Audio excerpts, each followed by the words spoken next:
तुळे. माझ्याकडे एकूण 5 एकर क्षेत्र आहे.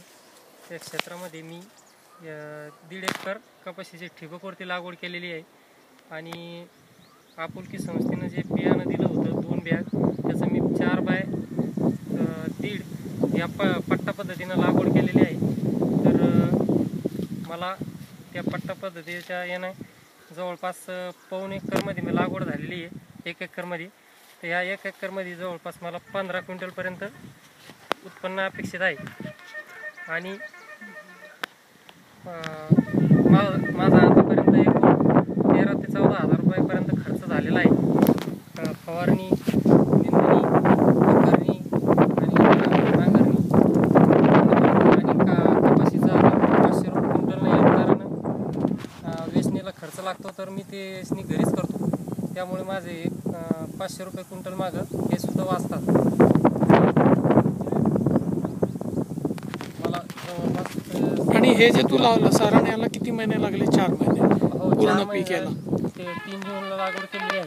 3 जूनला लागवड केलेली आहे. तर साधारण 4 माझ्या घरात आता सध्या 5 ते 6 क्विंटल कापूस आलेला आहे 2 बॅगचा. बर. आणि या सगळ्या 2 बॅग पासून तुला टोटल किती क्विंटल येईल? आता ही जी सघन पद्धतीने केलेली ही जागा दिसते सगळी तुझी ही झालेली आहे, भरलेली आहे. आणि ही जी सघन पद्धतीने तुझी लागवड केली त्याच्यापासून तुला अपेक्षित किती क्विंटल कापूस येईल असं वाटतं? 15 क्विंटल पर्यंत कमीत कमी. हो.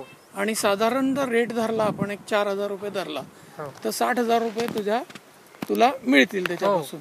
60,000 रुपये मला. आणि तुझा साधारण खर्च किती म्हणा? माझी स्वतःची मजुरी ते जर धरून जरी सोडली 20,000 रुपये जरी सोडले तरी मी मला 40,000 रुपये वाचतील. बर बर.